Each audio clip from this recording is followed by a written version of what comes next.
Remember the Ghostbusters? Hello, Adam Ryan Donato. Hello. Thank you all for coming to watch this video where I'm here to talk about the latest fart out in theaters. We have Ghostbusters, The Frozen Empire. This sequel is not directed by Jason Wrongman. It is actually directed by Gil Keenan, who did the Monster House movie that I love so much from when I was a little boy. Speaking of being a little boy, I was once a little boy, and my mom took me to the cinema world. It was the summer movie, like midnight classics, and I remember we went and saw Ghostbusters, and my brother was there with me. We had such a great time, and there were so many people there that there were people even sitting on the stairs and whatnot. And I'll never forget the opening sequence of the movie when we're in the library and there's a ghost in the library. And wow, what a fun, awesome, fantastic movie. I just rewatched it the other day. I enjoyed it so much that I went straight into the second one, and I'm halfway through it. I refuse to rewatch the Ghostbusters 2016 movie, which I feel like I've seen about like 3 times now. I refuse to rewatch Ghostbusters Afterlife, probably ever, because I hate that movie and it sucks. I much more prefer the female Ghostbusters from 2016. At least that movie understands what Ghostbusters is, which it's an SNL comedy with 4 comedians just being goofs. Now it's that, but it's also The Force Awakens. We have everyone's grandchildren that's trying to do this as well, and then their parents, and it's like this family movie. The Ghostbusters franchise has spiraled into something that it was never really supposed to be. Now, I'll start off by saying a couple nice things about this movie. Number 1, there was a Bill Murray joke that I quite enjoyed. It was a very throwaway joke. Ray was like, I quit smoking back in the 90s. And Bill Murray was like, I was proud of you then, and I'm proud of you now. And I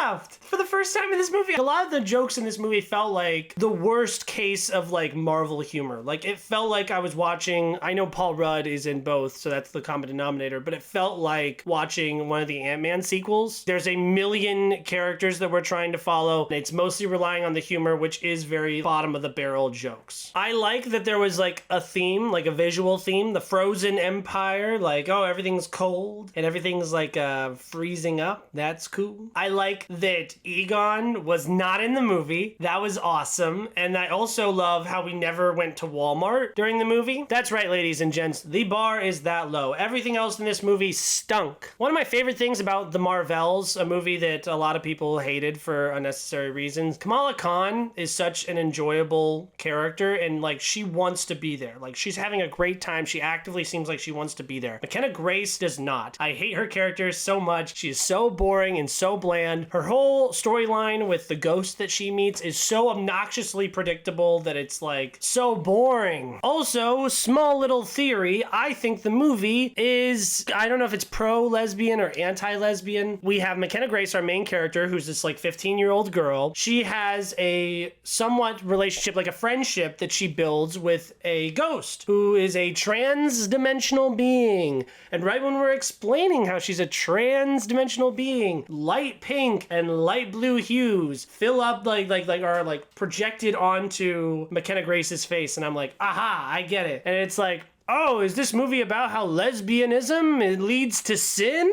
Yes. Which is such a shame to have such an anti-lesbian movie in 2024 when 2 of the best movies that have been out this year are Love Lies Bleeding and Drive Away Dolls. Paul Rudd is really brought to the forefront in this movie. He is the stepdad to McKenna Grace, and he is trying to play that father role while also understanding the boundaries and the space and respecting the fact that he is not actually truly their father. The whole thing is just like by the end, you know, they're gonna, oh, dad. You know, we've seen this movie before. A lot of this plot line loses a lot of its punch for me because one of the most integral moments in this development is played off as a joke. And I was like, oh, that was like a really like genuine moment that this character just had. And nope, the other character's not even there. This is just a goof. Haha. The villain is fine. It was just a big CGI thing. It didn't really show up until the end. It had no presence for the first like 2. There was no like real like, oh man, like there's a big threat looming, like stuff is going on, like nothing happened in this movie for the most part. Like McKenna Grace is upset that she's being sidelined because, believe it or not, it's not cool for a 15-year-old girl to be hanging out the side of a moving vehicle shooting a proton pack at a bunch of dangerous ghosts. I found myself agreeing with the villains for the most part in this movie. And oh my god, did you remember the mayor in this movie? He is actually the guy from the EPA in the first movie. Remember the guy who calls Dickless? And they said Dickless again here. I remember it from the first movie, and so it makes me happy happy watching it here now in this movie and being like, oh my God, I remember that. Because I like remembering good movies. Instead of going back and rewatching the great movie and just enjoying it like that, no. This is a brand. This is a valuable franchise. And we need to milk it for every last drop that it's got, okay? We gotta squeeze that orange until it's completely flattened and rotten. And that seems to be the plan for Sony. To what depths will Sony not go to? This year we've already had Madam Web, and now we have Ghostbusters Frozen Empire, which sucks. Do you remember in 2015 in the Fan 4-Stick movie when there was a giant blue beam that shot up to the sky and we're like, oh my God, the Avengers happened 3 years ago? This cliche, like this like story stereotype that we're having here of like, oh, beam to the sky for this big third act climactic battle. That was old in 2015. It's been almost a decade, guys. Come on. Can we have a more interesting third act? The entire third act takes place inside of the